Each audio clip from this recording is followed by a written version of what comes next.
I asked earlier on, and I think this is my third time of asking this same question. There is a gap when it comes to the age of having sex and the age of marriage. And it's quite disturbing.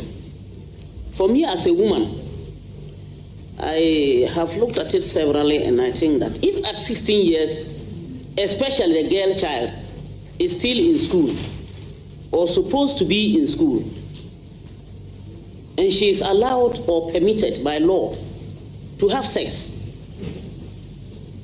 I believe she could easily become pregnant, get infected, run away, elope and leave school and what have you. Or even she could be misused. Excuse my language, I'm a teacher by profession, so I'm not derogating any teachers, even those who are teaching her. Now she has been given the permission. It means that even if that happens, nobody can be held responsible. She can become pregnant. That ends everything.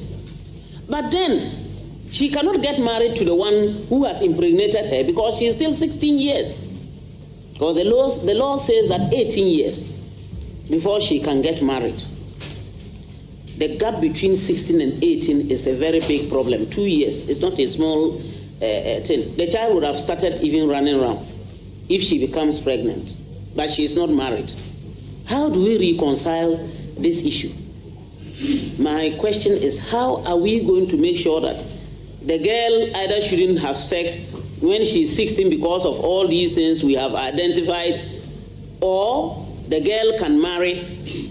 I'm referring to the girl mostly because I've seen that the issues are mostly on the girl child.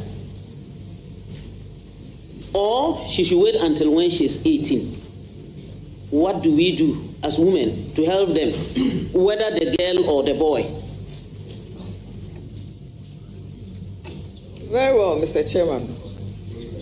If my memory serves me right, I think this gap was even bigger when I was a junior judge. It was probably 14 something, if I remember. I may be wrong, but it was bigger.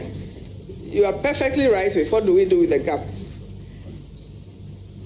It has to do with the law and it has to do with morality.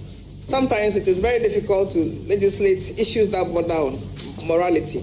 If somebody can have sex at 16 but cannot marry, what is the whole point? All the dangers are there. I mean, I can't imagine when I was 16 and what? I was reading for my O-levels.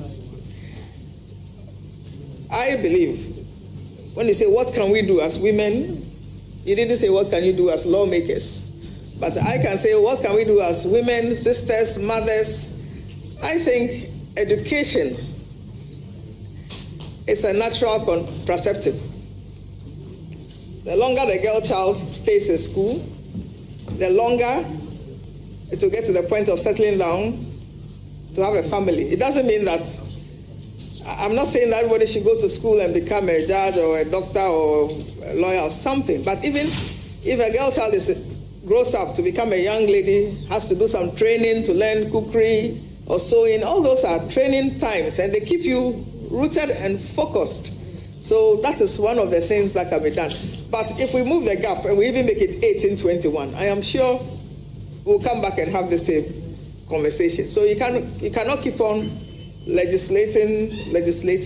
There are other ways, like I've mentioned, that this problem can be solved. And then education should go out there to families, to our brothers, our uncles, our teachers, our granduncles, that we must leave the girl child to grow up and become the woman that we expect them to be. Thank you.